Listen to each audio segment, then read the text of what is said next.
Hey, gents, you ready? Yes, sir. Sorry.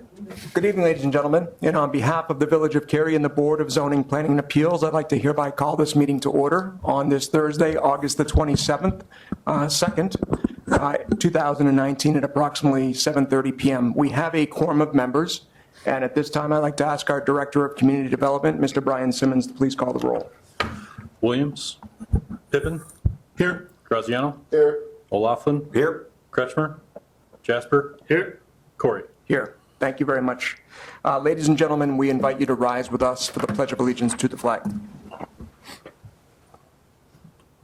I pledge allegiance to the flag of the United States of America and to the republic for which it stands, one nation, under God, indivisible, with liberty and justice for all.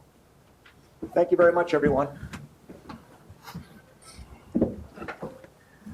So, gentlemen, you know we have a couple of cases before us, and I just want to confirm with you, it appears that way from looking at the dais, that each of you have received your packets. There was also some electronic information that Mr. Simmons had sent out today, and I just want to confirm that you've received it. Yep. Everyone's good? Electronic, I have no idea. Okay. Yeah, we got it. It's also earlier. Yeah, also was on the dais. Yeah, okay. Yeah, All right. I just didn't open my email today. So before we get into a couple of administrative matters, I'll just take the petitioners through. I know one of the petitioners is familiar with the process and perhaps the other one is not. The way the process works, ladies and gentlemen, is that we ask our Director of Community Development, Mr. Simmons, to give us an overview of the case. And then upon conclusion, a member of the ZPA may have questions for Mr. Simmons. Upon conclusion of that piece of the presentation, we turn it over to the petitioner, and they make their request for whatever it is they're looking for. We may have some questions back to the petitioner, and then we close that part of our meeting. For those of you that are assembled here, anyone that's assembled here is welcome to speak during the public comment. That'll come right after the petitioner makes their request. You may have noticed in the back of the room a sign-in sheet. We humbly ask that you sign that sheet because it is a matter of public record. And when you approach the podium, we simply ask that you state your name and address for the record. And for those of you that are unaware, these proceedings do get recorded. So when you're home and you go to the village website, you'll see they're on YouTube. That's where these are placed. So those that can't attend the meeting can subsequently see them. So you should be aware that when you're speaking, you are being recorded. It is a matter of the Open Meetings Act, for those of you that are familiar with that. Once we close the public portion of the meeting, the ZPA members may have some questions amongst themselves related to the petition, and then we subsequently take a vote, and we deliver that vote back to our elected officials. That's our process. And for the petitioners that are assembled here today, we'd like you to know that we do not have 7 members today. There are 2 missing. The way our new UDO works, Unified Development Ordinance, that was passed back in May, it requires a majority vote. So we have enough to have a majority, obviously, but I wanted to let the petitioners know we don't have a complete full dais tonight, and want to make sure that's acceptable to both of the people that are presenting this evening, if that's acceptable to you. Yeah, okay, very good. Thank you very much. So before we begin, anyone have questions about that process that we just went through? Okay, very good.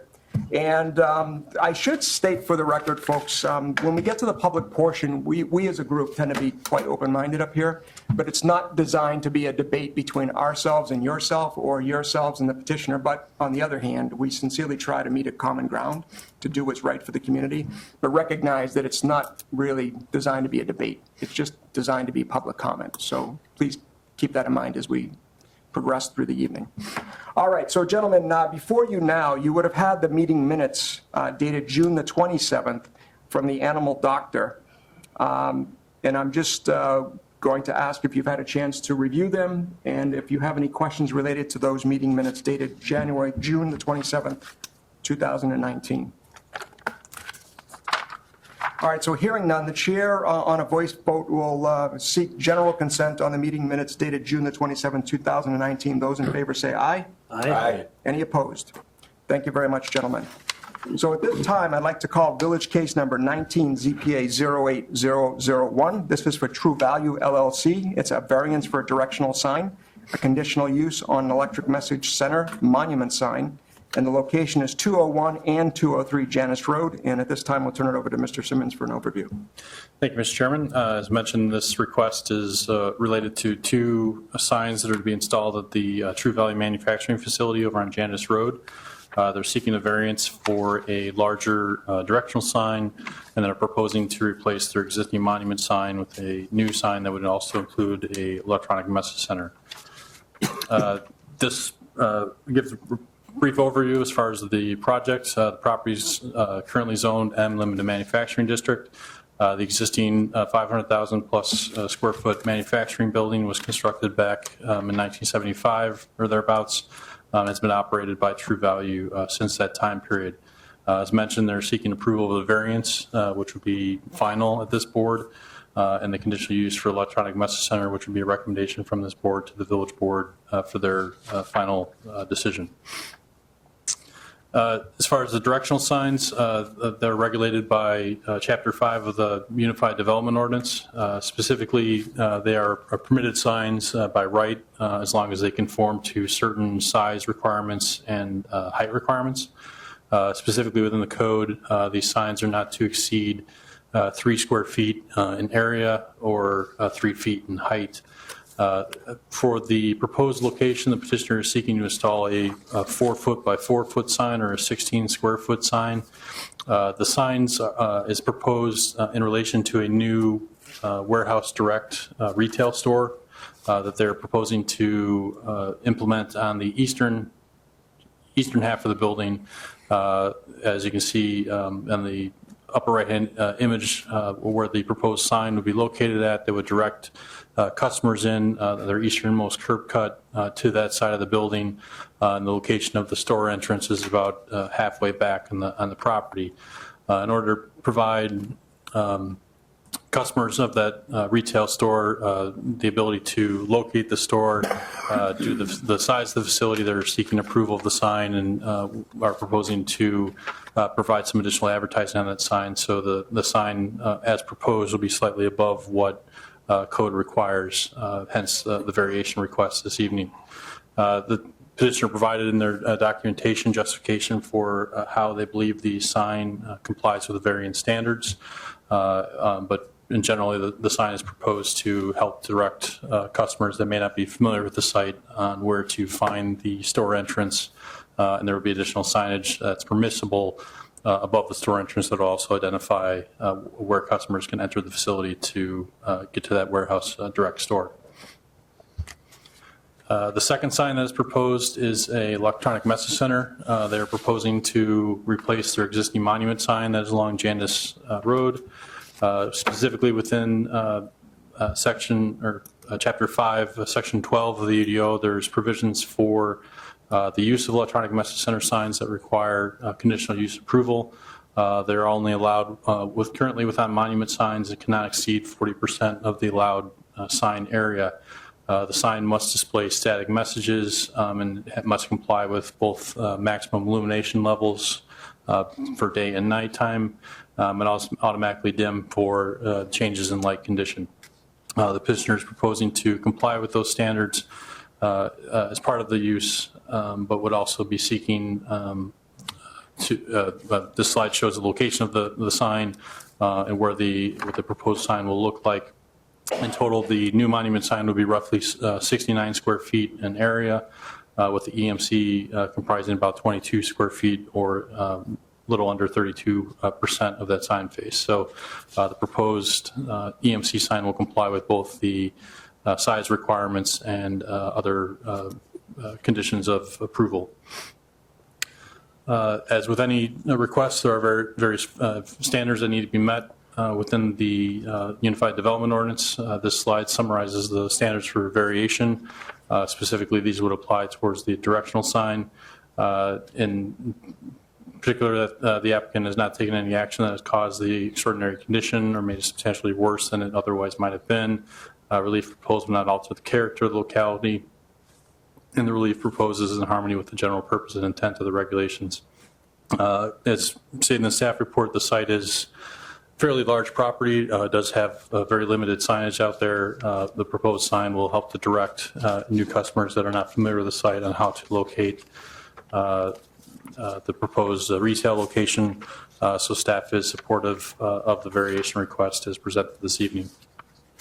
Likewise, for the conditional use, for the EMC, there are various standards that need to be met in order to support the conditional use, that the use will not be detrimental or endanger the public health or general welfare, not substantially diminish or impair the values of property within the immediate vicinity, and will not impede normal early development of surrounding property.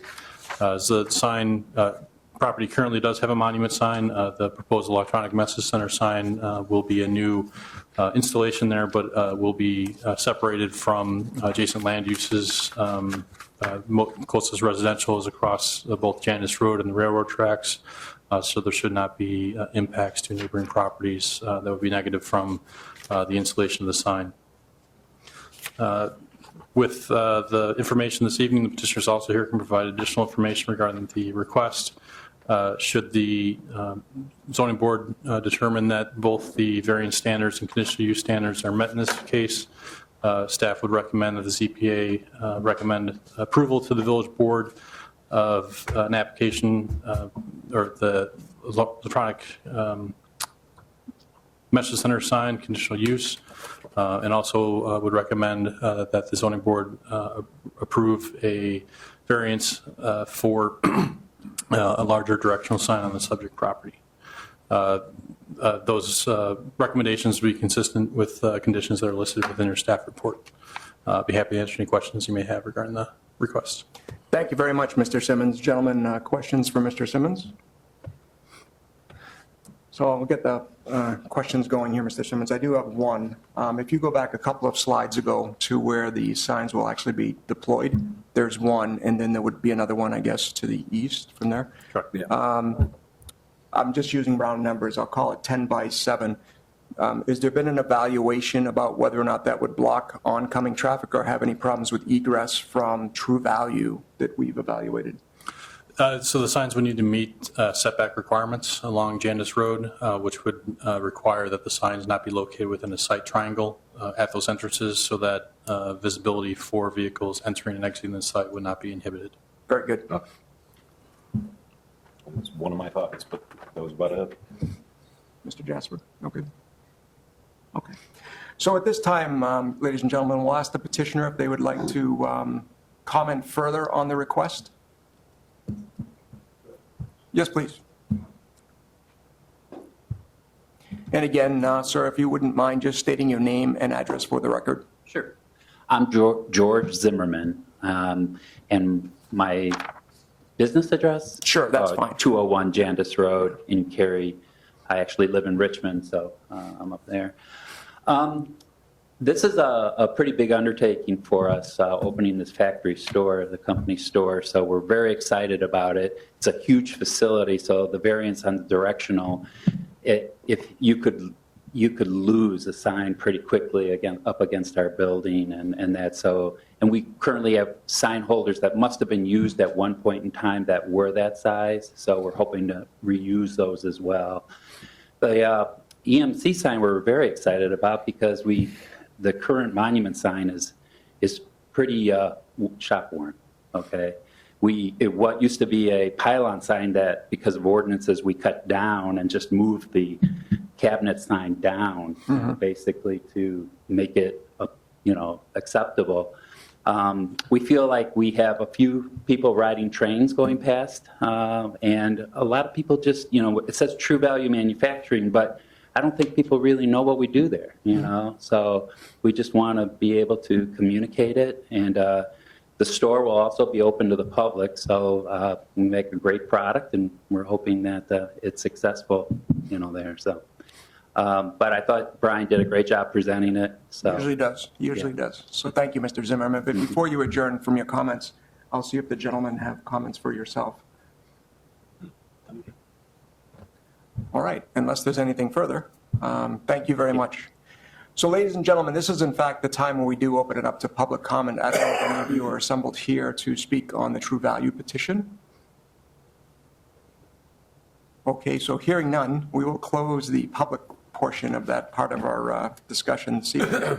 And gentlemen, before I call the vote, are there any questions or comments you have further about this particular request? How does the proposed monument sign compare to other monument signs that are located within Cary as regards size? It's the maximum size signs you can have within code are 72 square feet, so it would comply with the maximum size requirements. It's very similar to other monument signs that are located at shopping centers or other properties within the village.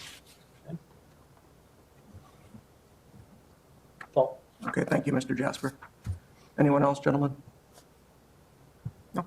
Okay, so at this time, the chair will entertain a motion to approve a variance for a 16-foot square foot directional sign and recommend approval of a conditional use for an electronic message center sign for the property located at 201 and 203 Jandish Road, subject to the conditions listed in the staff report.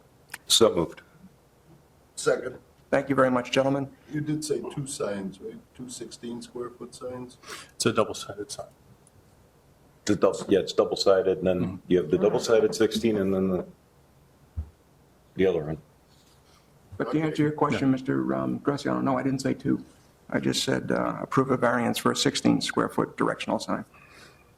That would be a two-sided sign, but that counts as Okay, counts as one. correct. Okay. So we have we have approval? Motion That's and a motion. second. Yeah, in a second. Okay, thank you very much. So any additional questions on the motion, gentlemen? All right, Mr. Simmons, please call the roll. Pippin? Yes. Graziano? Yes. O'Loughlin? Yes. Jasper? Yes. Corey? Yes. So, Mr. Zimmerman, you have a favorable recommendation, and the next step in the process is to stay close to Mr. Simmons. This typically gets put on, quote, the consent agenda because it was positively affirmed. So you may or may not be required to provide further testimony, but Mr. Simmons will be the subject matter expert on that piece. We'll wish you and True Value continued success. Yeah, good luck. Okay, at this time, we're now going to call village case number 19 ZPA 07001. This is for Elm Tree Properties LLC, Community High School District 155. It relates to a map amendment rezone from R1 to R3, and 2, approval of a planned development, 46 residential units containing departures from the Unified Development Ordinance at 400 Haber Road. And over to you, Mr. Simmons. Thank you, Mr. Chairman. As mentioned, this request is related to a property just off the corner of Harper Avenue and Haber Road in the Village of Cary. The proposal includes a map amendment to rezone the existing school property from R1 single family to the R3 multifamily district, and then a planned development that would encompass both that property and the existing Harper Point development on the corner of that intersection. Specifically, the property currently does have 2 zoning classifications due to the nature of the site and encompassing 2 parcels. As mentioned, the school property, which is the majority of the site, is currently zoned R1 single family residential, and the adjacent development to the north is zoned R3 multifamily. They're seeking approval of the map amendment and also the planned development with the related departures. I'll get into more detail in through my presentation here this evening. Brief history on the site. According to village records, the property was originally constructed back in 1957. The aerial photograph in the upper right-hand slide was taken roughly in the 1960s, and you can see the subject property in the upper left-hand side of that image. In the late 80s, the Cary Oak subdivision received approval from the Village of Cary, which subdivided the majority of the land to the west of Cary-Algonquin Road, which you can see the platted subdivision in the lower right-hand image. That project included several lots that were along Cary-Algonquin Road that were originally zoned for B5 zoning, which is an office research district. But also included the subdivision for 53 single-family lots. Since that time period of the late 80s subdivision, various rezonings and subdivisions have occurred, specifically where these lots, as of today, include the Sienna Point subdivision, the Haber Court townhomes, the Harper Avenue townhomes, along with the Cary Oaks Plaza, the vacant commercial property, which still fronts along this property along Cary-Algonquin Road, and then the 2 subject properties. In 1997, both of the two subject parcels were rezoned from the B5 district to a B4 district as part of a village-wide comprehensive map and code update. And in 2004, the northern portion of the site, the Harper Point existing project, was rezoned to R3, and then later received development approvals for a project as recently as 2015 for that property. In 2008, the Haber Oaks school property was rezoned from the B4 district to R1. That was in relation to when the high school purchased the property from District 26 to operate it as a school versus previously administrative offices were done in that facility. And it was zoned to R1, which allowed a school as a permitted use in that district. As mentioned, the petitioner is seeking approval to rezone the existing school property from R1 to R3. The map on the image here shows the existing zoning classifications within the area. The proposed R3 zoning would be consistent with both zoning to the north and to the west of the property. Property which still fronts along Cary Algonquin Road to the east is zoned B3, with the Hoffman Park property just to the south is zoned public open space. The village's comprehensive plan designates the property as public, semi-public land use, which takes into account the existing use of the school property, the property as a school, but the adjacent properties, both to the north and west, are identified as single-family attached housing within the comprehensive plan. As with any variation requests or conditional use requests, there are also standards that need to be met to consider a map amendment, which are summarized in this slide, specifically that the amendment would promote the public interest, not solely the interest of the applicant. It's consistent with existing uses of property within the general area of the property in question. Would consist with zoning classifications of property, again, general question area, or the same one. The property is generally not suitable for the uses permitted under existing zoning classification, and trend of development in the area since the original zoning of the affected property was established supports the request. The petitioner did provide, I believe, in the packet information as far as how the standards will be met, and they can provide additional information as well regarding the request to rezone the property. The second part of the request this evening is for the approval of a planned development. As the board will recall, as part of our recent Unified Development Ordinance adoption, we included new provisions for planned developments, specifically to allow greater flexibility from both the board and the development to review projects that may not meet the straight standard zoning requirements or bulk regulations, but would allow for more unique design and natural features in projects to be incorporated within those sites. Chapter 7 of the code includes provisions for planned developments, and then the slide here summarizes kind of the intent of that ordinance. Within the packet, you should have received some various submittal documents that were provided by the petitioner, including a summary of an open house that was required of the developer to be hosted with the public on the property prior to submittal of the application. That information is in the packet as far as a summary of what was discussed at that meeting, and then ways that the petitioner did revise plans based off that meeting. The petitioner also provided a response to both the planned unit development standards and also modification standards, which I'll summarize later in the presentation as well. They did today, which also was on the dais this evening, traffic impact analysis, summarizing the potential impacts of the project, and then various plans related to the development of the site, including the site plan, landscape plan, grading, and then elevations for both the multifamily and single-family attached structures. As evidence in the slide, the petitioner is proposing to construct a mixed-use project, that would extend the existing Harper Point duplex project along Harper Avenue and Haber Road would include the construction of additional duplex units along Haber Road, and then a repurposing of the existing school building by the adding of a second story to that structure, revising the architecture of the structure to have more of a architectural design to it, but then would also restrict the use of that building to an apartment building that would be intended for seniors aged 55 and older.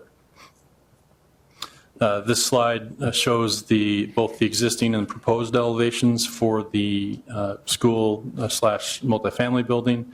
As you can see, the west elevation currently is the one-story structure with a flat roof. They are proposing to add a second story and a peaked roof that would match the duplexes that are also proposed on the site and provide more residential character to the property. Likewise, the east and north elevations are also proposed to show how each side of the property will be viewed from various angles. The duplexes as proposed will be consistent with those that were originally approved for the Harper Point PUD project. This slide shows elevations for the second unit, which was permitted on the property, but would be consistent architectural features with front porches, entryways, brick, and vinyl siding from an architectural perspective. Within the proposed plan development, the petitioner is seeking approval of various departures from the various bulk regulations within the code. This slide highlights the 6 that were identified as part of the petition, and on the following slides I'll go through each one in a little bit more detail. Specifically, the petitioner is seeking a departure for the front building setback from 30 feet to 20 feet along Haber Road. Interior side setback for a primary structure from 15 feet to 10 feet, an interior side setback as well for a garage structure from 15 feet to 2 feet, and that information was not identified within the staff report you did receive. Through conversations with the petitioner, he does seek to have that request as well, and he can provide additional information pertaining to that request. Fourth departure would be requesting building separation, side-to-side separation, reduction from 15 feet to 12 feet, an increase of the density for the project from 9 units per acre to 12 units per acre, and then a departure for lot coverage from 50% to approximately 52%. The first departure is identified in the slide would be for a front setback. The request would be a reduction from 30 feet to 20 feet. Again, would be along the Haber Road frontage. Primarily, there are 3 duplexes which are located in the center of the site where the front building line would be constructed at that 20-foot setback line. There are also 2 additional structures that are further to the south on the site or to the left-hand side of the image, where a corner of those buildings would be at that 20-foot setback, but the majority of the building would be set back 30 or 40 feet from the roadway due to the angle of the roadway going to the west portion of the site.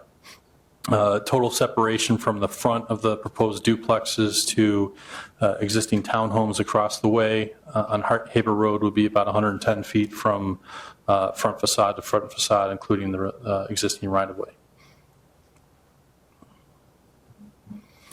The second departure that is requested would be along the eastern property line, would be adjacent to Unit 4 of the proposed duplex buildings. The petitioner is proposing to reduce that interior side setback from 15 feet to 10 feet.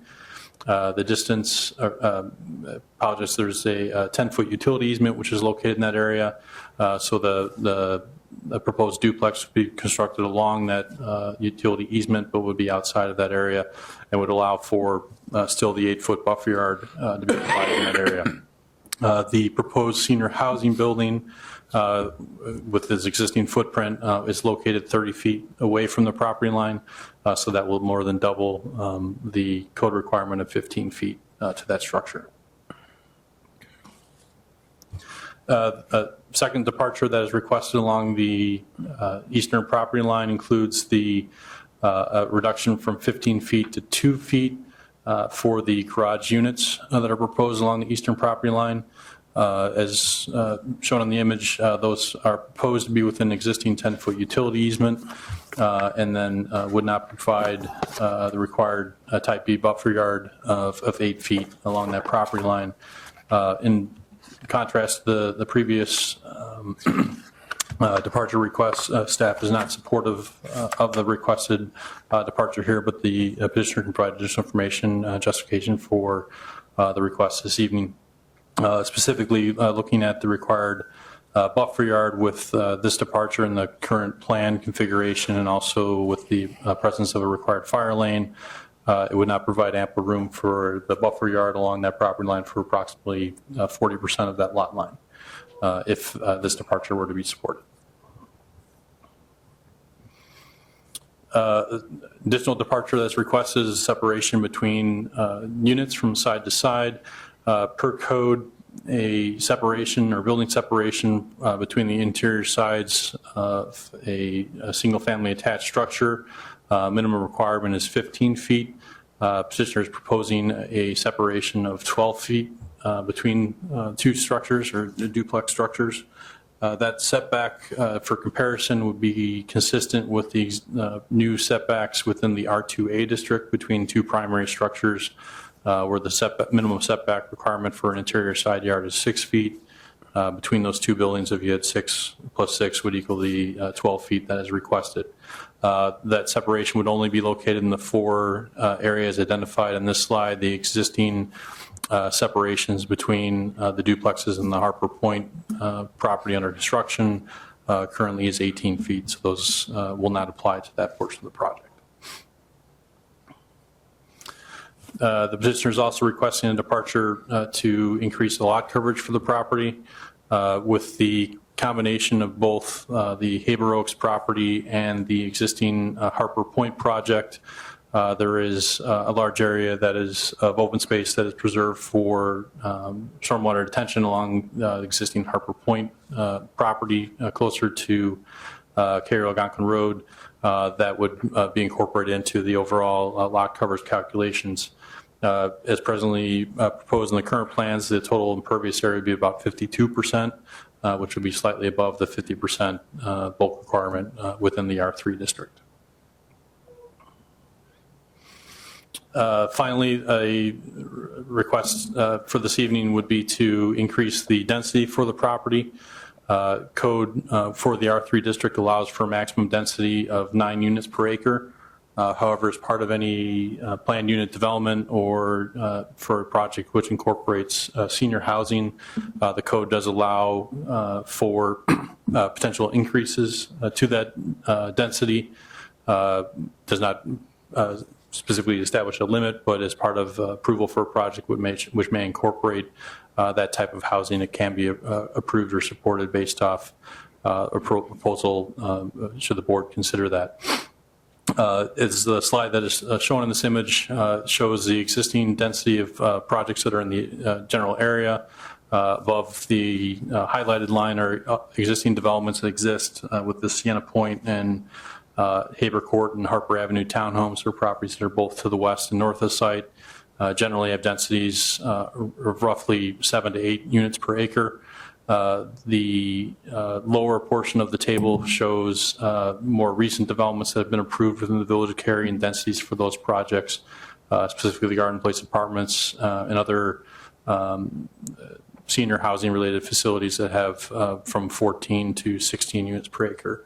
The proposed project will have 11.1 units per acre, but by code, if you exceed a unit per acre, you would round up to the nearest density. So it's a 12 unit per acre is the proposed density for this project.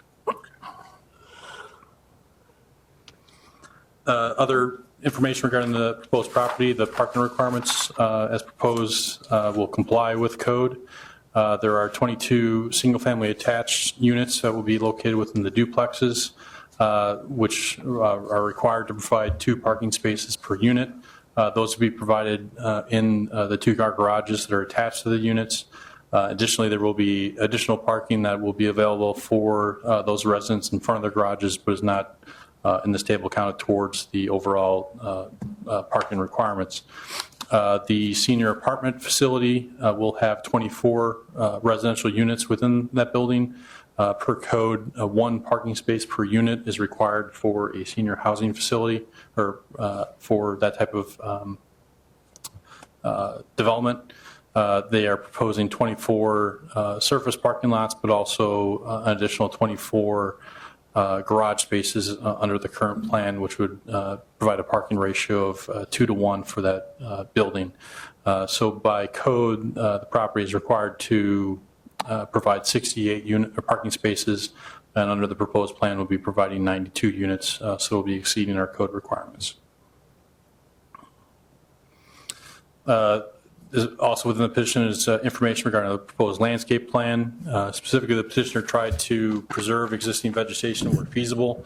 As if you are familiar with the site, there are some very large trees in the area, specifically on the southern portion of this property along Hoffman Park, but also interior to the site, there are some large oak trees and other vegetation. The plan where was able to try to preserve some of those trees, but then also it's providing additional landscaping both at the around the proposed duplexes and at the foundation of the proposed senior housing facility. As mentioned, one of the requirements for the property with being adjacent to a property which is zoned for commercial land uses would be the requirement to install a type B buffer yard along the eastern property line. That buffer yard requirement seeks a depth of 8 feet from the property line, but also requires 6 trees per 100 feet. So along that 600 foot long property, there would need to be six trees for every 100 feet of length along that property. As mentioned in the email sent out today, we did discuss the project with the Fire Prevention District as far as their potential concerns with the site and did receive feedback from them related to the requirement for a fire lane, specifically on the eastern side of the building. Originally, the development did include a loop drive that connected to the existing Harper Point driveway on the rear of those buildings. Due to grades, we were working with the developer and the fire district to see if there was a way to provide them emergency access to the rear of the site.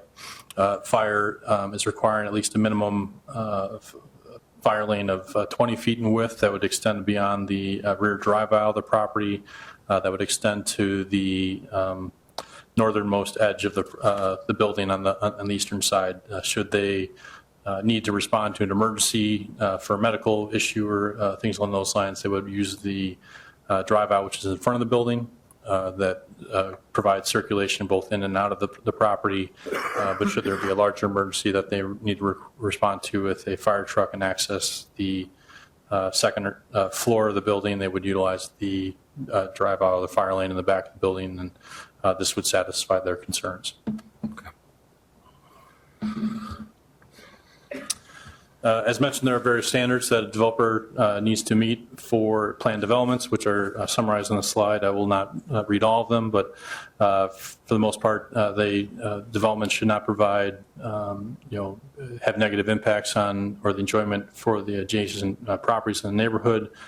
Should make adequate provisions for ingress and egress for traffic, adequate buffering from adjacent land uses. In appearance, all buildings and structures generally meet the design guidelines and development guidelines.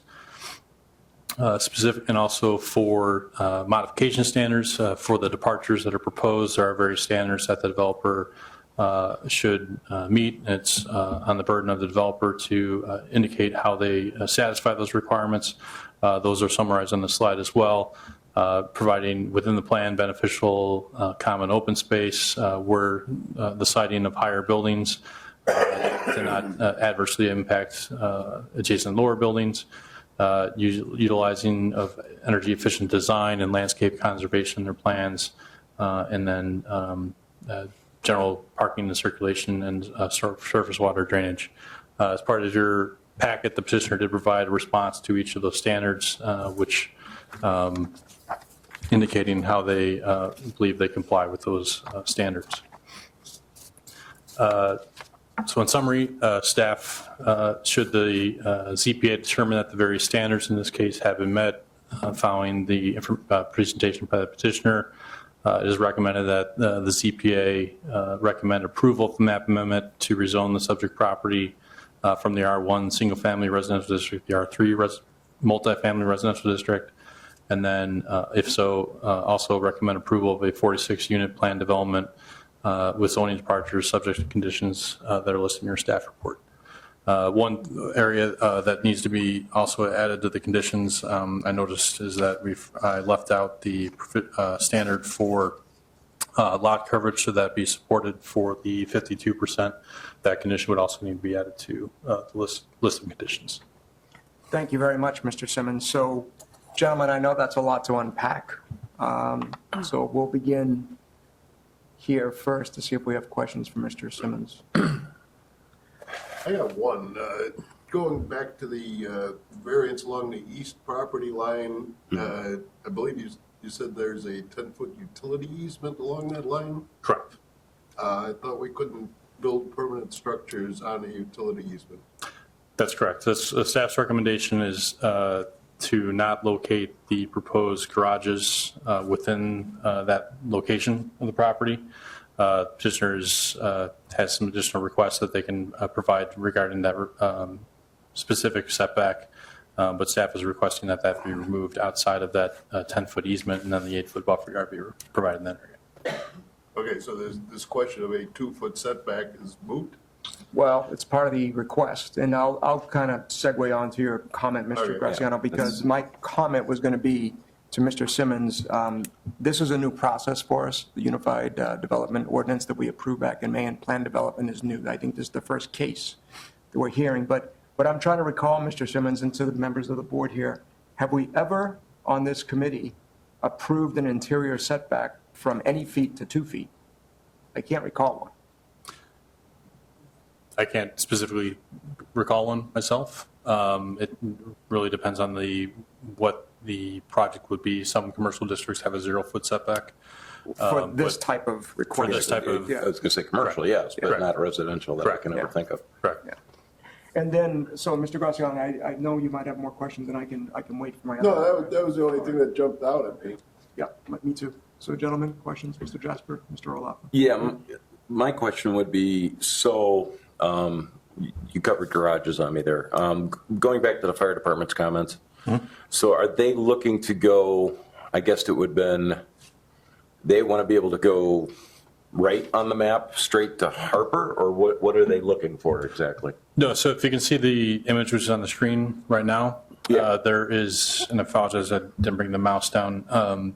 The parking lot essentially has the 11 parking spaces in the garages that are on the east side of the building. Yes, correct. What they're seeking is a extension of that would just go to the northern edge of the property, so you can see where the seating area is identified on the image, that circular area. Yes. The fire lane would essentially extend to that point. It would be a dead end. Oh, so so they could they- pull in. correct. Okay, that's where I wasn't understanding where you're going there with Yeah, that. Okay. essentially what they're asking for is to be able to stabilize their truck next to the building. Yeah. So that if they need to access the top floor, they can be adjacent to that tallest portion of the building and access that floor from the rear of the site. And then if emergency is dealt with or handled, they would then be able to back out of the property. Gotcha. What's the material of that fire lane? There was a mention of grasscrete in our packet. It's- The fire is not supportive of grasscrete. Right. I believe their comment was an asphalt or concrete pathway. So it would need to comply with fire's standards. Okay, and that doesn't impact the 52%? If that material's changed from grasscrete to, The An calculations, impervious may need to be reflected of that. It still would be around that. It wouldn't be. yeah, I know it's not a significantly more. significant Right. change, but, okay. So, Mr. Simmons, along that same line of Mr. Pippin, when we finally get to the end of this discussion at some point this evening, and we talk about subject to the conditions listed in the staff report, I'm assuming at some point prior to calling the motion, we're going to want to amend, I'm assuming we're going to put in the fire prevention requests? Sure, we can add that as Yeah, an additional and- comment. And the other one that you were referring to a few moments ago, right? Because I'm not sure we have all of those formally listed now. This is on page 8, gentlemen, of your request.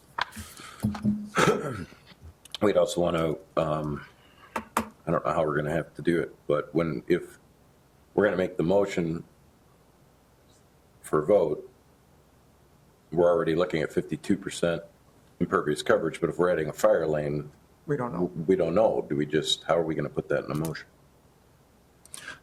So with the modification to the fire lane, you're going to be at a maximum probably 53%. You think, okay. Yeah, it's not going to be a It's not gonna significant be change. significant? Correct. Okay. The existing plan right now accounts for that drive, as you can see in the image on the right, connect all the way through to Harper Point. Right. So it'll actually shorten that, but the lot coverage calculation will, there may be some wiggle room in that number, but I think 53 would be roughly a good number to still Just cap to it. be in? Okay. Okay, thank you.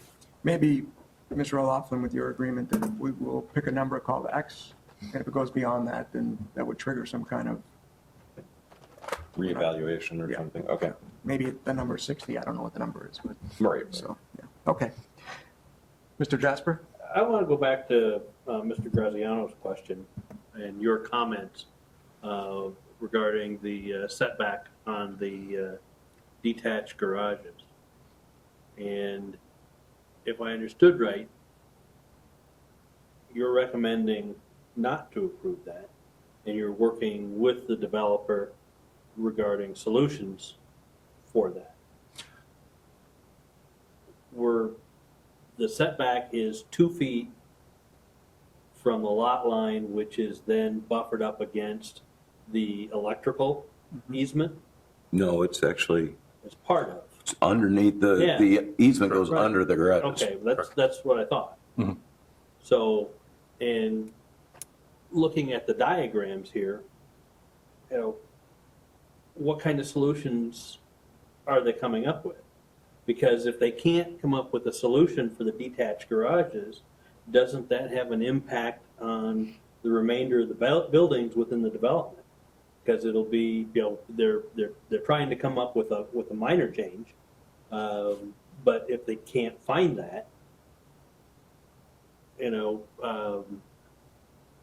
what's their solution going to be, and does it change the entire project?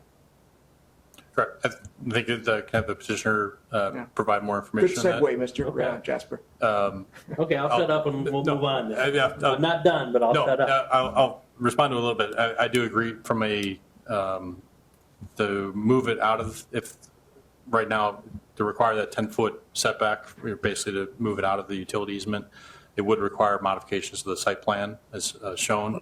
You can construct parking or drive aisles within the easement, but you can't have a structure. So a garage would not be a permissible structure in that area.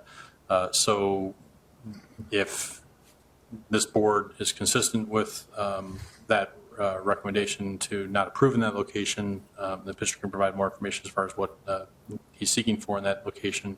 There may be modifications to the site plan that moves those elsewhere, or they might be eliminated entirely, and then it might be surface parking as opposed to garage units. But there may be revisions to the plan may be required that may require additional review before a formal vote's taken. Okay. But in order to get these off of the easement, they would have to be moved a minimum of 6 foot in. 8 If feet. the 8 feet. well, the easement's 8. They're looking for a 2% buffer right now. So to get off the easement, it would have to go back 6. The utility easement that's located there is a 10-foot easement. So right now, Okay. they're encroaching that easement by Okay, 8 feet. yep. 8, okay. The buffer yard requirement, which there's Right. multiple things that can Right. come into play there, that's an 8-foot requirement. So they need to provide a 8-foot landscape area, but that easement kind of has a de facto setback of 10 feet required. Okay. Are there utilities in there now, and if so, do we know what they are? Is there water main, is there natural gas, electric? I mean, what do we have in there?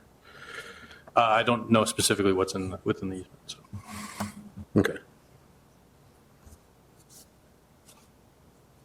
just as a discussion point, if I recall correctly, the garage units, even if they were completely eliminated, would not affect the required parking. That's correct. Under code, they're required for the senior housing building to provide a total of 24 spaces. Right. Which there are 24 surface spaces provided. The garage units are additional 24 garage units that would also be provided for that project, but that would exceed our code by a 2-to-1 ratio. Anything else, gentlemen, before we turn it over to the petitioner? I think that's a good segue to the gentleman. And so just recall, if you would be kind enough to state your name and address for the record. And I think the stage has been set for you, sir, on some of the questions that are going to be asked. So.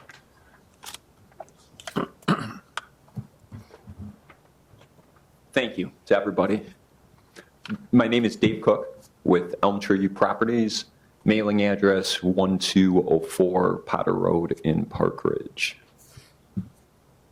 And I knew Brian and I joked today that we would be talking about the garages tonight, so Lucky no you. doubt. And I'm okay with that. It's something that's important to us. I really enjoy this process, not only with this board, committee of the whole, village board. I think it's great to get bounce ideas off each other, go back and forth, because then at the end of the day, we truly have something that, we can all be proud of. So we're all about the discussion and working towards a solution We on that. thank you for that, Mr. Cook, and be aware that you are literally the first petition to use this new process. So we'll try to keep an open mind as you are here. No problem. Yeah. Thank you very much for having us. As I mentioned, my name is Dave Cook. And in addition to this project, just in case nobody realizes it, we're also building the existing duplexes in Harper Point. So I'm super excited to be back here. I think Brian, in one of his many timelines, talked through when that project was approved a few years ago. And to be standing before you today, being able to look back on that project to say we have our first building underway. It's a gorgeous building. I don't know if anybody here has put eyes on it, but it's truly beautiful, phenomenal architecture, not only the inside, but some very high-end and really unique features on the inside. We've got 2 brand new homeowners out there that absolutely love living there. We're excited to have our next building underway. So when this property came to the market, between Jeff and myself, some way, somehow, we figured out a way to make it work, and it just seemed like a logical, great expansion of something that we're super proud of. So we're excited about what's going on here. As Brian mentioned, the kind of the cornerstone here, what we're trying to do is do an adaptive reuse of that existing school facility. It's a great building. It's seen a lot of kids through there, great construction. Rather than take that thing down and put all the hard work that went into building it, to the wayside, we're believing it's ready for a second life. It just needs a second life that's more suited to what's surrounding it. So Brian was dead on. What we're planning to do is take the existing roof off the first story, put a second story on there so it matched the 2-story construction, not only in Harper Point, but everywhere around there.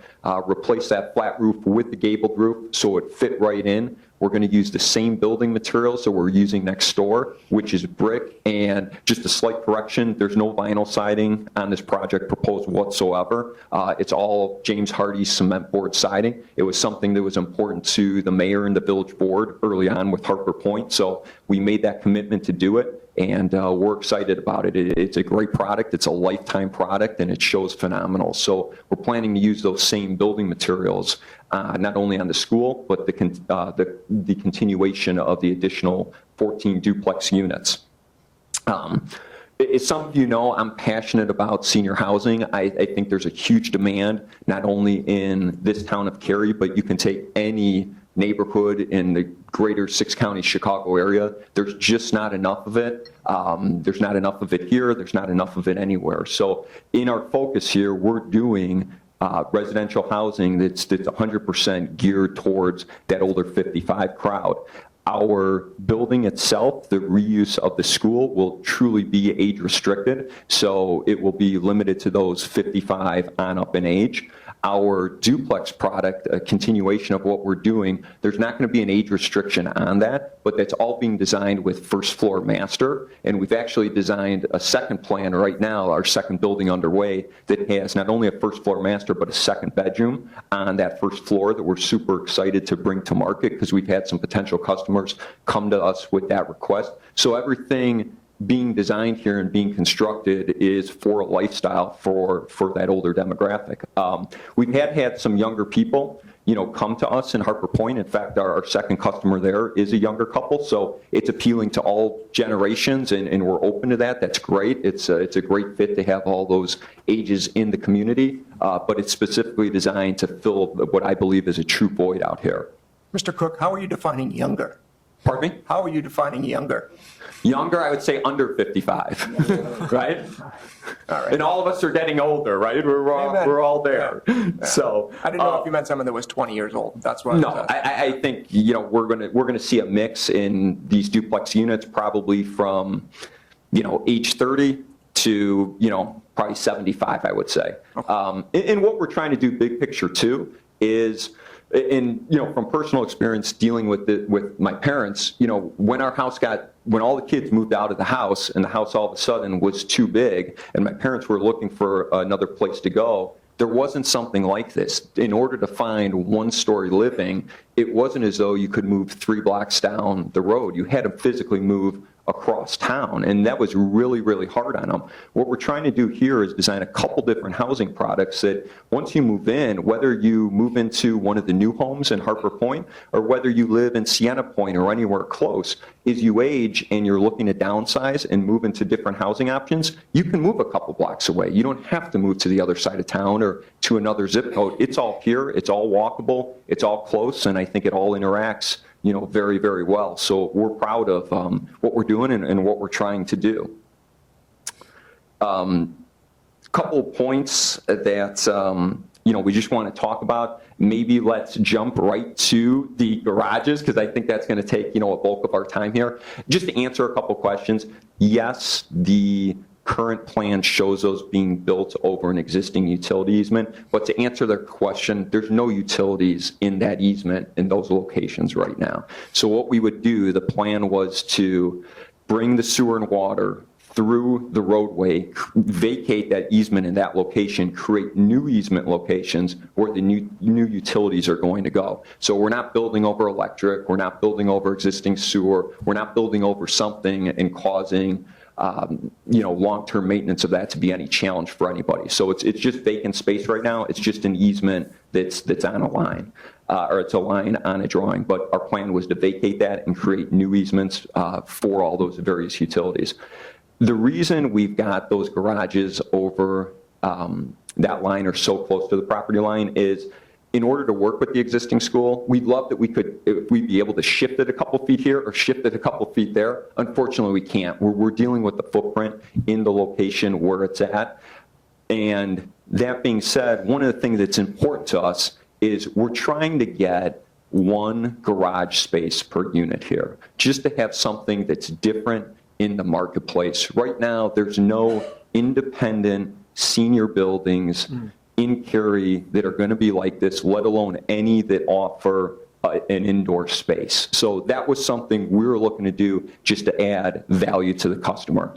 That being said, we're trying to get those garages as close to the building as possible. That was the spot that was left to us.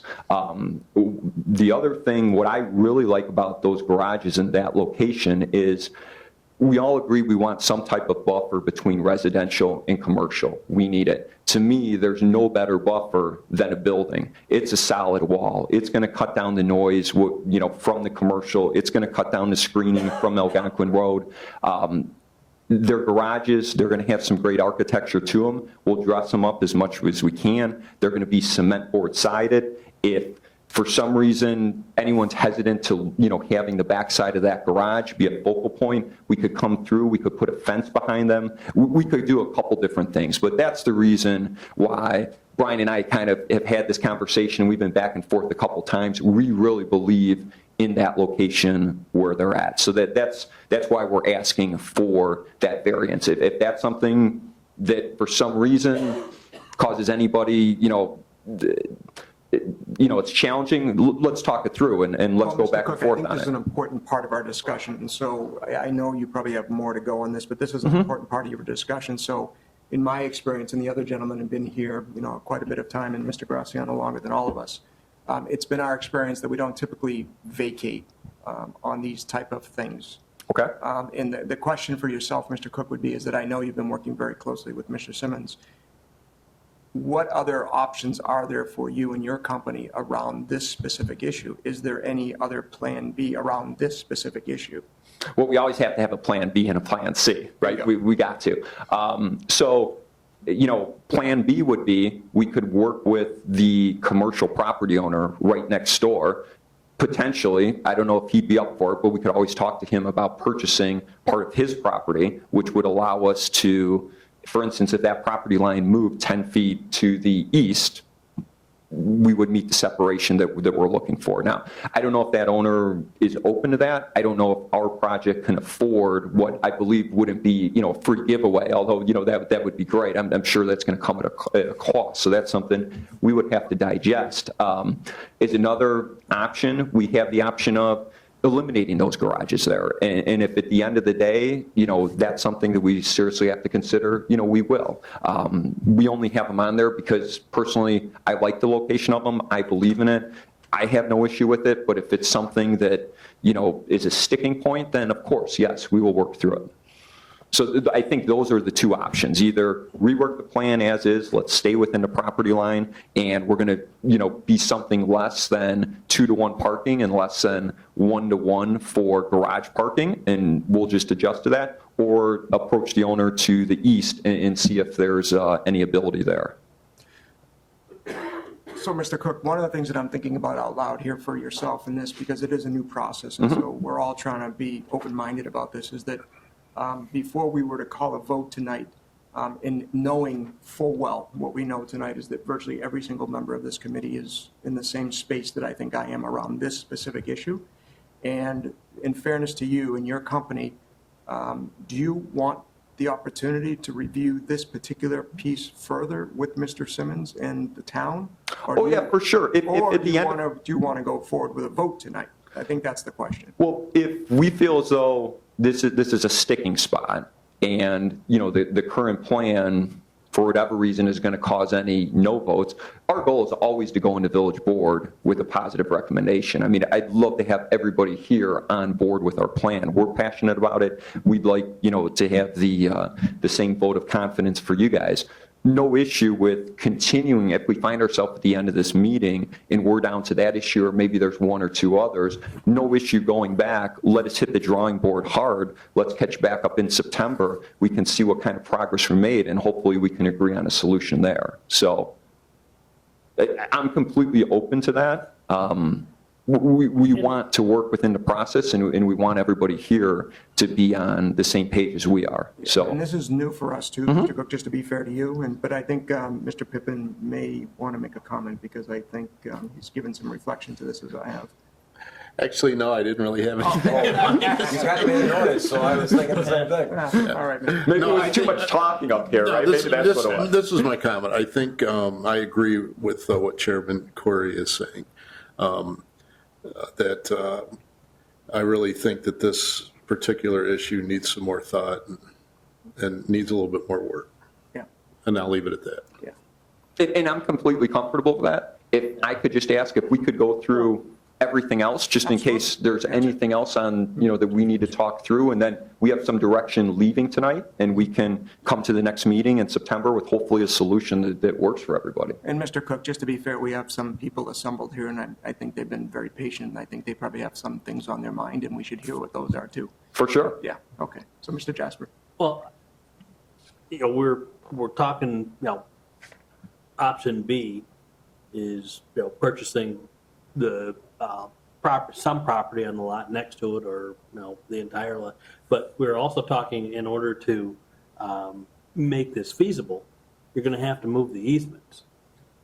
Have you done any kind of work towards accomplishing that? Do you know what it would take? Brian, do you know what it takes to move an easement? We don't do it. Yeah, well, No. If there's nothing within the easement, it's easy to, right now, the easement parallels that property line, so there's 10 feet on this property, there's 10 feet on the adjacent property. So if the petitioner were to purchase a portion of that adjacent site, you would just widen that easement on whatever parcel is left, on that area. So if there's no utilities in there, you don't have to relocate But- utilities. is it the village that moves the easement? No, Is it the it's the- utility? No, it would be the property owner there'd be a plat of easement that would relocate the easements, but dedicate the new easement location. As long as there's no utilities in there, they can relocate that, if there's one that happened to run through the center of the site and they wanted to build a building on that easement, they could vacate the easement as long as there's no utilities in it, or if there were utilities, they'd have to relocate those utilities and dedicate a new easement. And so it's part of a development process, if that were to go down that Okay, so line. there's not a big hurdle there. No, it's What I- certainly feasible to do. Yeah. And there's nothing that the village has to do. That entire burden is on us. Correct. We'll take the legal documents, we'll sit down with ComEd, for example, explain to them what we're doing, get their sign off, to vacate. We'll do the same with SBC, NICOR, who's ever on those easement provisions. So, And then that's just one option would be if he does acquire that or relocates the easements, that's one option. The second option you mentioned would be that the structures might just be eliminated and then you work with the existing configurations of the property and then the easement still remains.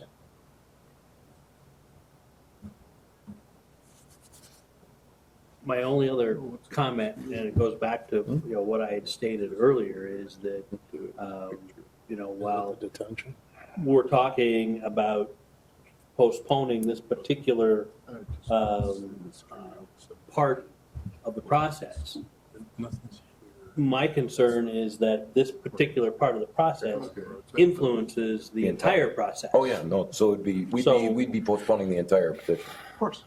You're talking the entire petition, not just one, okay. Yeah, it's a continuation. If that's what the petitioner agrees to, Right. and that's what we agree to. Well, a continuation, my concern was it was a continuation on one aspect, It's the whole, and move forward with the rest. But if that's not the case, then I don't have a problem.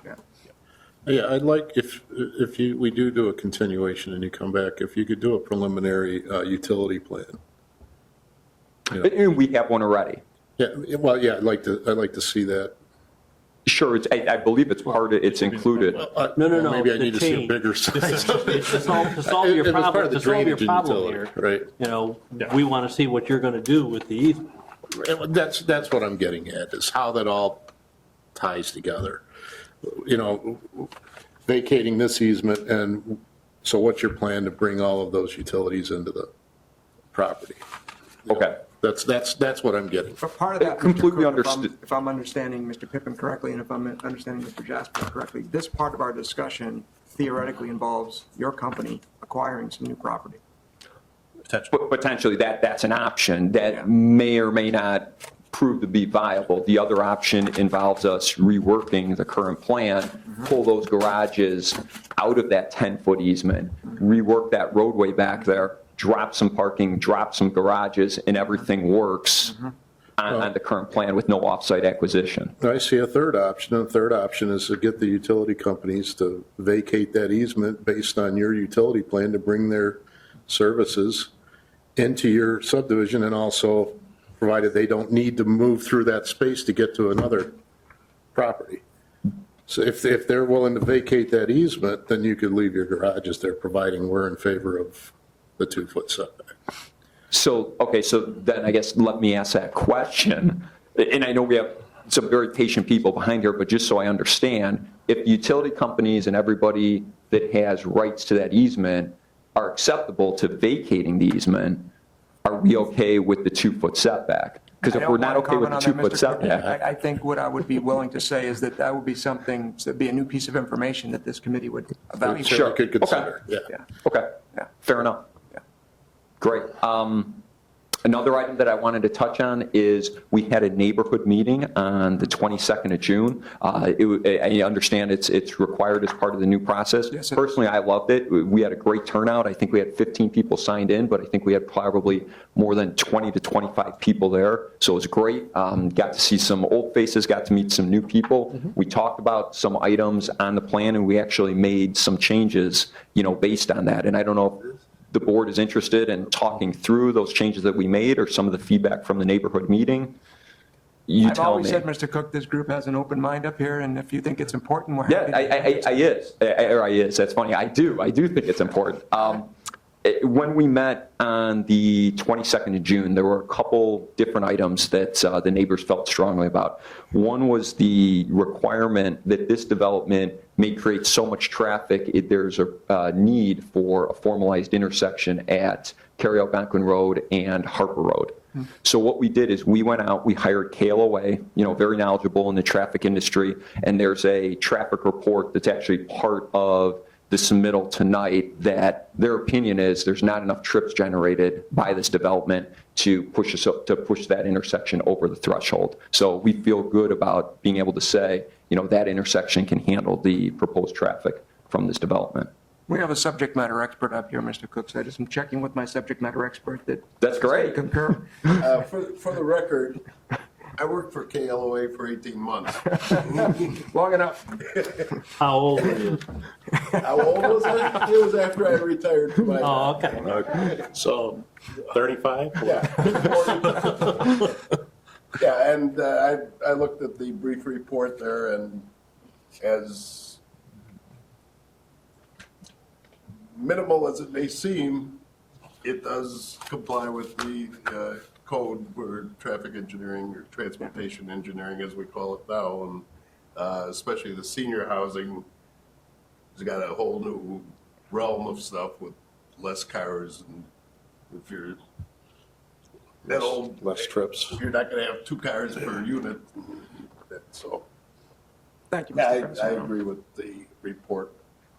Thank you. Another item that we talked about at the neighborhood meeting was the importance of tree preservation to a lot of the neighbors, especially those mature trees at the south end of the property. And as Brian mentioned, we're doing everything we can. I think right now we're 20-plus trees that it looks like we're preserving, and if there's more we can do as we finalize plans, obviously we will. They're important to us, and they're important to the community. So it was great to hear that both us and the neighbors are on the same page with that. The third item that came up was there was some potential concern about just what type of impact a luxury rental apartment building may have on surrounding property values. And there was some neighborhood concern that it may have a negative impact. Personally, I think it's going to be anything but that for a couple different reasons. Number one, we're talking about a building both inside and outside that's going to be high-end finishes. It's going to mirror exactly what we're doing right next door. The outside's going to be brick and hardy. The inside is going to be, granite counters, custom maple cabinetry, all of those kinds of things. We're talking about market rate leased apartments. It serves a very demanding or high demand product here in Cary. The other thing is, features in here such as in-unit washer dryer, the fact that we're going to have professionally landscaped grounds, this is all going to be maintained by an association. It's going to add to the beauty of the outside of this building.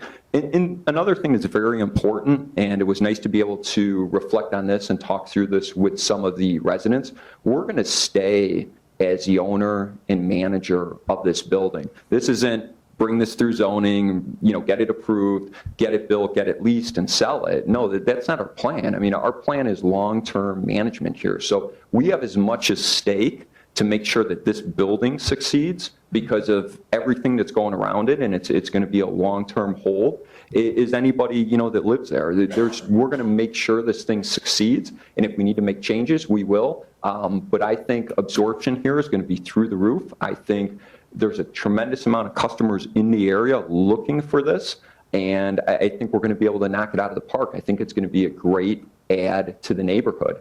And then if you just look at what we've done so far, when you go back to that timeline that Brian had talked about, the 2015 approval of Harper Point, when we were here, with Kathy Burley, who's right here, thank you, Kathy, for coming, and Kathy lives in the area, local expert, she's helping out with all our marketing. When we were talking about original values for Harper Point, resale at that time, high ones, low twos. What we've been able to do out there with bringing our product to market, we're hitting high twos. We're raising values in that neighborhood, and we're just going to continue to do so, not only with the 8 duplex homes, but bringing in, 14 more of those similar type units, as well as this great asset to the community in the independent senior living building. So I see values doing nothing but go up with this project, and we're going to make sure that in fact happens.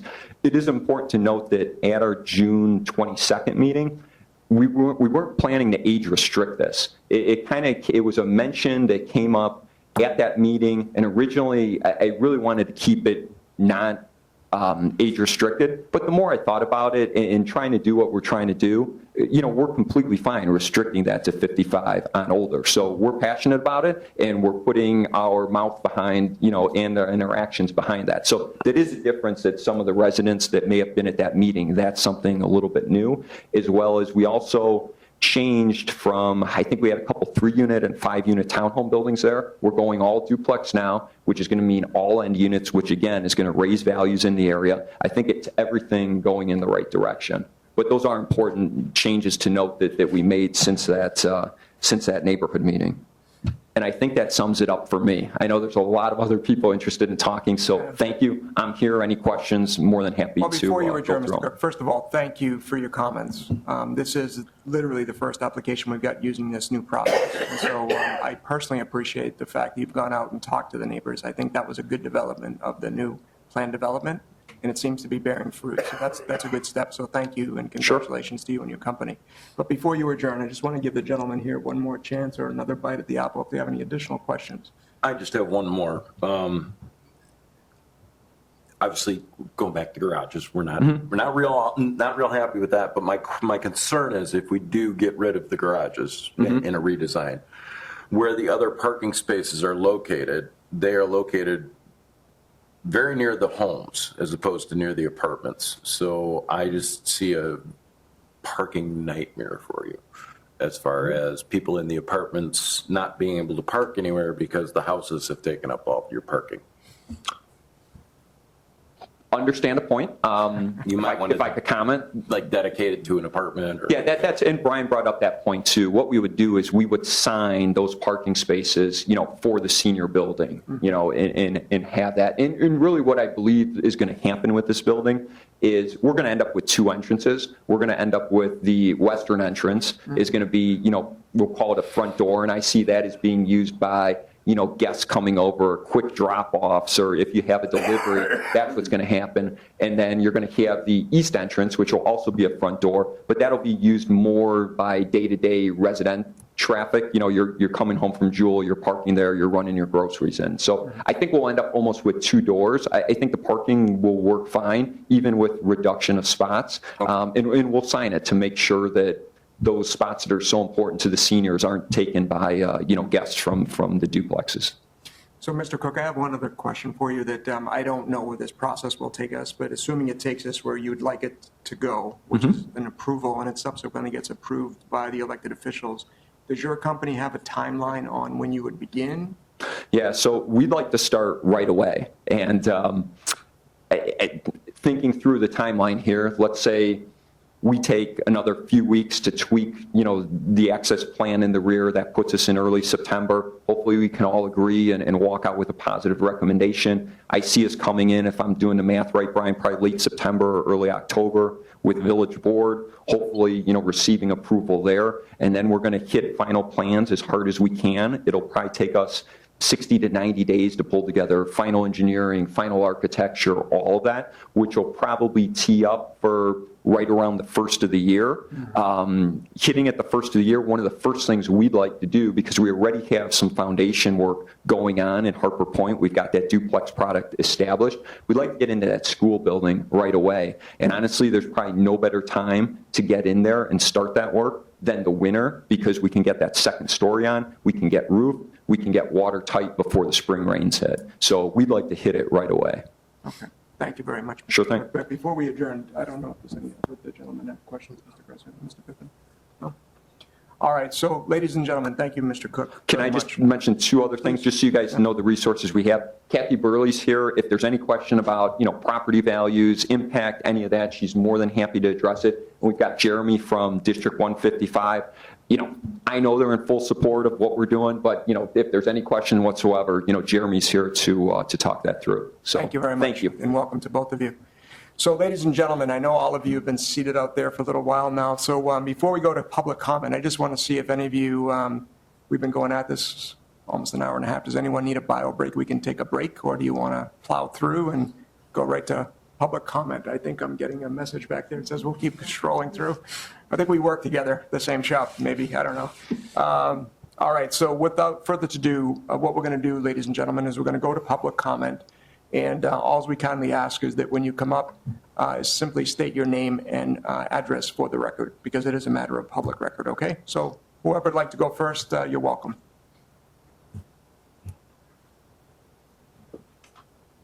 Hi, I'm Ray Navalny. I'm at 851 Harper Court, which is part of Heritage Oaks.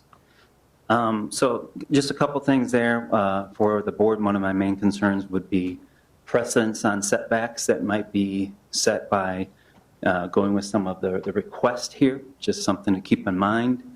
I've got some concerns with the setbacks with regards to moving from a 30-foot setback to a 20-foot setback in front of the garage in terms of, is there going to be allowable parking then out on Haber Street, which doesn't directly impact where I live, but accessibility to and from, part of that.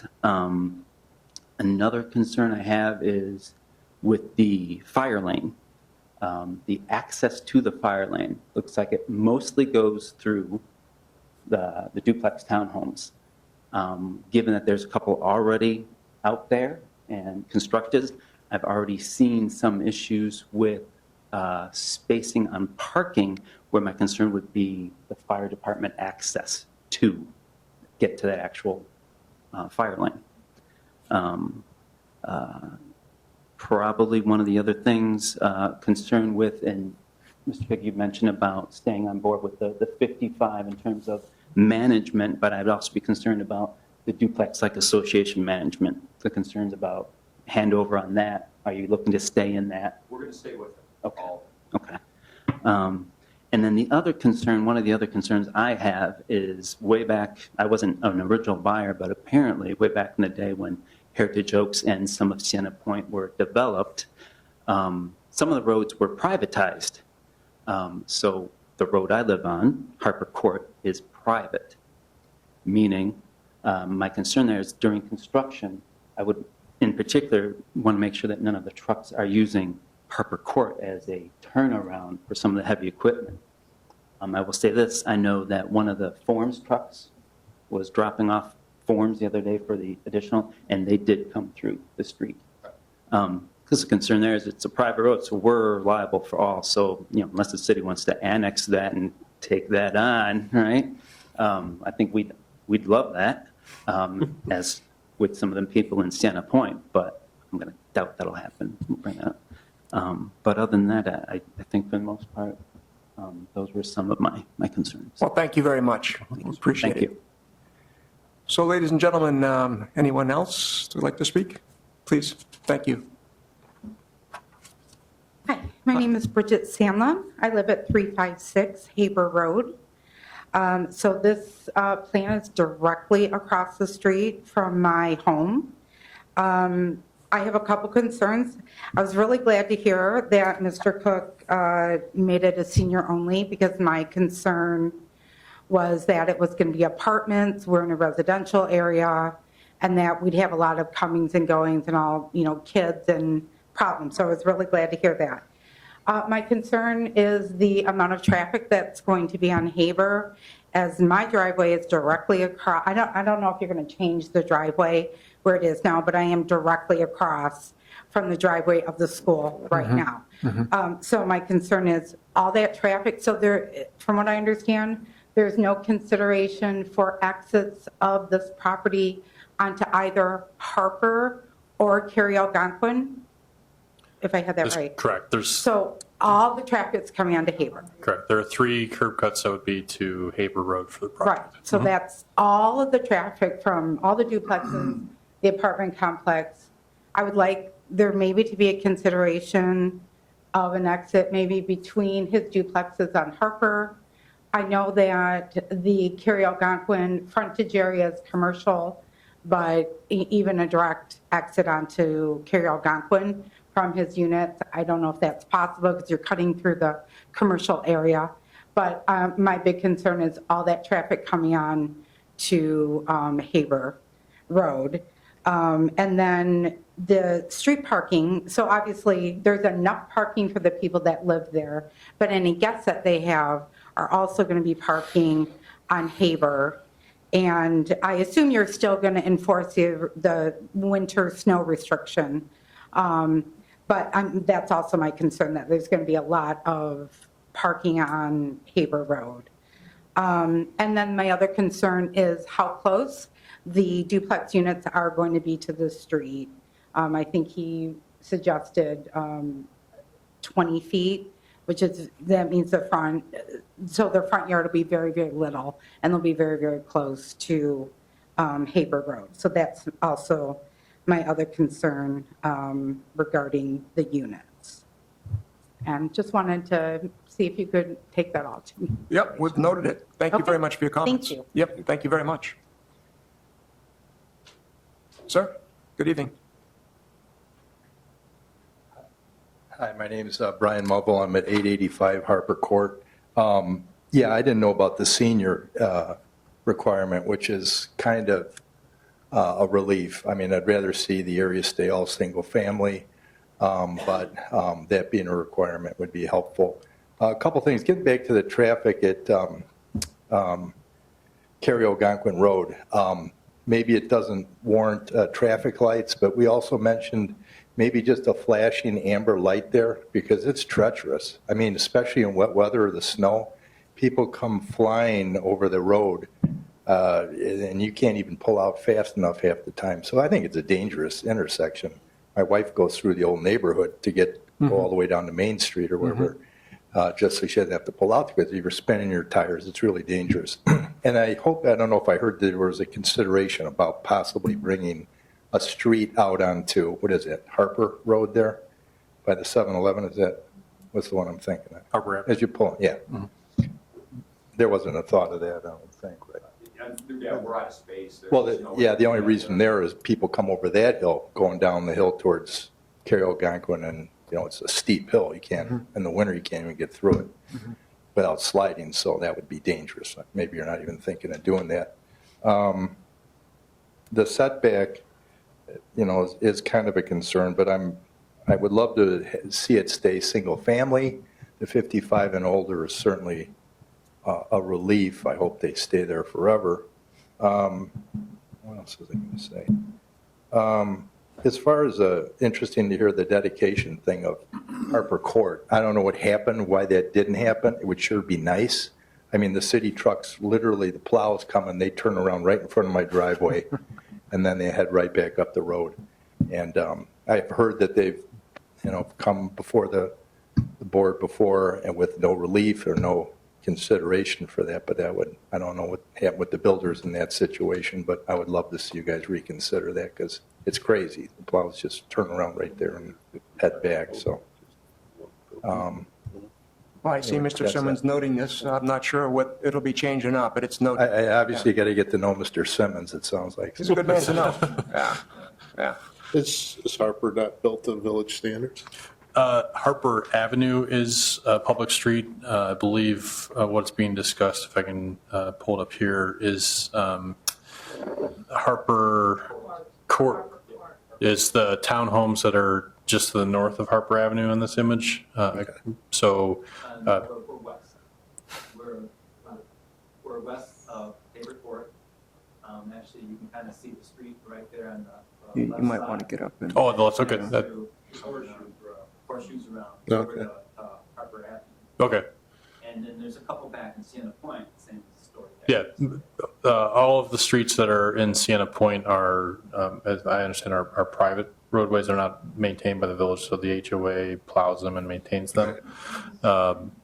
The Haber Road, which is directly adjacent to the site, and then Harper Avenue are roadways that the village owns and maintains. Okay, who has maintenance of Cary Algonquin Road through this stretch? That would be Is it county? McDOT. It's a county road. It's county road, yeah. They have an agreement. Yeah, I don't know if we may plow it in their behalf, but it's. Yeah, I'm not, it was the flashing light that I was Yeah. going No, it would about. be- Who would ultimately make that call would be McDOT. Correct, yeah. Yeah. Okay, so we're going to continue, ladies and gentlemen, with the public comment. I don't know if anyone else has questions or comments that they'd like to mention. Okay, so please. Yeah.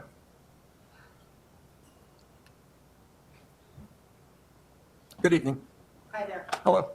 My name is Janice Cross, and I live directly across from what's being built. I live at 364 Haber. And everything sounds great. I'm not real pleased about cutting from 30 to 20. I am worried about everything that young lady back there mentioned. She was right on point. My question is, why rental apartments versus senior-owned apartments? That's my question, because I'm a home health person, and I, on a daily basis, visit a variety of home styles, assisted living, senior facilities, and so on and so forth. And I just find that the seniors that I've seen, they enjoy owning their own home, their own unit. Rental, I see that there's not so much care or concern because they don't own it, they're just renting it. I really would like a consideration, if it could be made, to lean towards 55 plus owning the units rather than renting. Pretty much Thank you, it. Ms. Thank you very much, Mrs. Cross. The gentleman from 155, is it Jeremy? Yes, Hi, how are you? Great. I should say for the record, you folks do a great job over there at 155. We've got kids in your system, and we think you do a great job. Well, thank you very much. We certainly try. Yeah, yeah.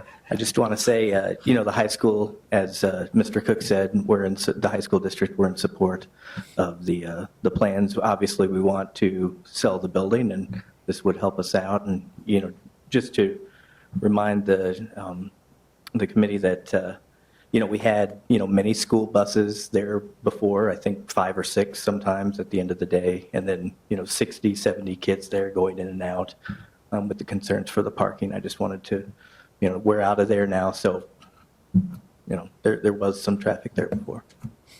Thank you very much. And I'm not sure if I heard it, but I know I said your first name, but I don't Oh, think you sorry, said. Jeremy Davis, and Thank you. we're headquartered at 1 South Virginia Road in Crystal Lake. Thank you very much, Mr. Davis. Yep. Thanks. Thank you. Was there someone else that wanted to speak? Kathy? So, please.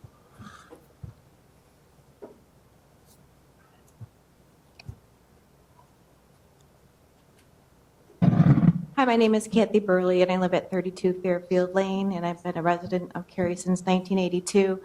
And from the get-go, basically working the project, the 2 duplexes that did open and hosting a lot of open houses, I met a lot of people coming through the doors, and the product was very well received by the general public.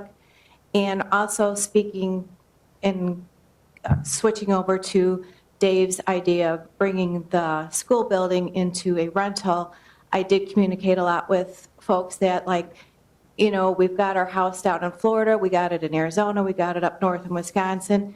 We really don't want to own anything again down in Illinois, but we like to see our grandkids, and we don't necessarily want to be in, their kids' houses along with the grandkids. So the idea of the rental was also a very positive note along those lines. And as far as value-wise, we sold the first 2 duplexes just under the $300,000 mark, and people were not even commenting on price range or anything like that because of the beautiful finishes and amenities that Dave has put into the houses. So overall, as a project and living in the neighborhood for many, many years, I do feel that it's a positive, especially the way that it's going to be finished and with Dave being hands-on and also want to manage the association and making sure everything is running smoothly. So that's all I have to Well, say. thank you very much. We appreciate it. Thank you. So, ladies and gentlemen, before I close the public comment, I certainly want to give everyone in here that has sat through our meeting the opportunity to speak. So is there anyone else that would like to speak? Because typically what I do at this part, but I'm going to ask the gentlemen here whether or not they want to do this, we usually close the public portion, but before I do that, gentlemen, I think I know where this is headed tonight. So do we want to close the public portion? I think that would be the right thing to do. So we're going to leave the public portion open because I think what you're going to see in a few minutes is we're probably not going to come to a conclusion tonight. So we'll probably make a recommendation in a few minutes to continue this meeting. So we'll leave the public portion open for those of you that are here or your friends didn't get a chance to attend. They'll be able to make their comments in the future, okay? All right. So I'm not positive that's where it's going, but feel pretty comfortable that that's maybe where it's going. So gentlemen, based upon what you heard this evening, and I think, Mr. Cook, I think you're in agreement. I don't want to speak for you or your company. It's sounding like, based upon some of our discussion, particularly the garages and the setbacks in particular, I think all of us think that there's probably some value potentially in continuing the meeting and having you work further with Mr. Simmons in an effort to try to come to some common ground on that specific area. Could I speak to that? Yes, please. I'm completely comfortable with that process. There's no doubt in my mind over the next couple of weeks, we can develop some plans and be back here in early September and get to a conclusion. So completely comfortable with that. I just want to make sure when we're talking setbacks, are we down to the garage easement east property line, or do we need to talk through any of the other setback variation requests? Because if there's other ones, I'd be more than happy to do it tonight or give some insight why we believe, the 12-foot versus the 15-foot, or was mentioned, the 20-foot front setback versus the 30. So if those are important items, I'm more than happy to go through them tonight. You guys just tell me. So I will always keep an open mind about this, but if I'm just trying to read the tea leaves correctly, Mr. Cook and the gentleman can speak for themselves, it seemed to me that everybody gravitated quite quickly to the 2-foot setback. Okay. That seemed to be where a pressure point is, but I think the gentleman can speak for themselves. Actually, Yeah. I was going to ask the same thing of the members of the board, if there were any of those other issues that we should be discussing. Personally, I'm relatively comfortable with the small variances between buildings and the 20-foot setback. Just an important thing to note on the 20-foot, we've got to remember here, we've got a housing product that's unlike anything else in town. This isn't a front-loaded garage product in the areas where we're talking about. This is a sit down on your front porch, your front, it comes right out to the walk. It's a rear-loaded, rear-drive product. So there's not a cumbersome garage door in front. The other beautiful thing, and part of the reason we're strong on that 20-foot being the right distance is you've got to remember along Haber Road in front of those 6 units, the sidewalk is actually pulled up against the curb. So that 8 to 9 foot that's typically in your parkway, and you've got a grass spot there, that doesn't exist. So your sidewalk to front door relationship will feel more like 28 feet than it does 20 feet because of that carriage walk. That's a little unique there. It doesn't exist in many places in town, but that's, I think, important to point out. And I was going to just second you there, Jim, in that, and adding with his comment, being the fact that it was a rear garage loading, I thought it was not going to be as big of an issue as if there were driveways there with 20 foot, I would have a bit of an issue. Yeah, but just being a front door, it's not as, I don't think it's going to be that work. I did a project in Schaumburg that had a very similar situation to this with the carriage walk and the duplexes, row housing, very attractive frontages, front door, and it was actually less than 20 feet to the roadway, and it worked. Mm-hmm. So speaking personally, I'm not hung up on the other setbacks. No, and I'm not hung up on the 12-foot side step. Brian, what did we do on Garden Place? What was the setback on that? The R3 district at the time required a 50-foot setback. That was reduced to 30 feet. So this, under our new code update, the setback is a 30-foot requirement, so this would be slightly less than that. Okay. And I think early on too, one of the variances or things that we were talking about was the overall impervious. Based on where we land with our plans in a few weeks, we'll know that number. You know, if we're vacating some garages and some parking spaces and we have less covered areas, obviously that's going to bring that number down. We'll also add in the paved area that the fire department's looking for, and we'll be able to come back with a true number as opposed to guessing at it. And Mr. Cook, because this is a new, I'm sorry, Mr. Jasper, please. I was just going to continue on with the parking and such, and the rear entry garages. And I remember somebody saying something early on about the space between the garage and the street allows for an additional, potentially additional parking space. Is that correct? Is there room between the garage and the street? The parkway. To park another, well, in the back, it just goes into the roadway. If we're talking about the detached garages that would serve the senior I'm talking building. about the garages on the units. Oh, yeah, there is. So you have 2 garage spaces, and then there's driveway width to accommodate another 2 cars. So every duplex unit will have parking within that lot area itself for 4 cars. So it wouldn't need parking on the street Correct, right. as well. Right, I mean, you could, if you were a 2-car family, you could put both cars in the garage, and you have overnight guests, you have spots for 2 cars right behind your garage. Okay, so this is a part of the discussion where we're going to deviate a little bit. I told you we try to keep an open mind. So the gentleman, I think, here may have a question. So we said we would keep the public comment open, so please just come up so everybody can hear you.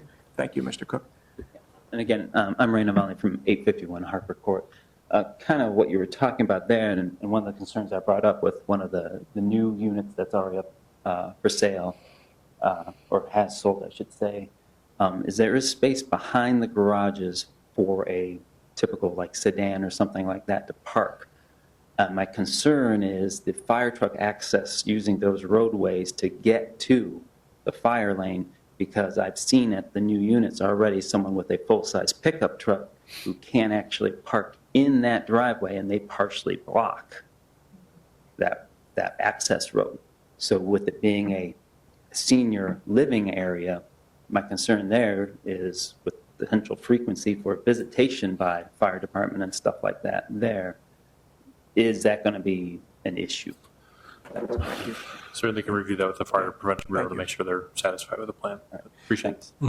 And Mr. Cook, where I was going with my comment, unless the gentleman is that this is a new process for all of us. And one of the things that I'm thinking about, Mr. Simmons, is that based upon your discussions with Mr. Cook, and I don't know how those are going to go, does the community have any obligation to go back to the residents as you did back on the 22nd to say there's been a change in game plan? I'm not sure how this process works. No, not necessarily. That previous meeting that Mr. Cook had was just a requirement of the plan development process to get feedback before the formal public hearing process begins, so that he could potentially revise plans to address those comments before it even gets to this board level, which obviously he's done in this case.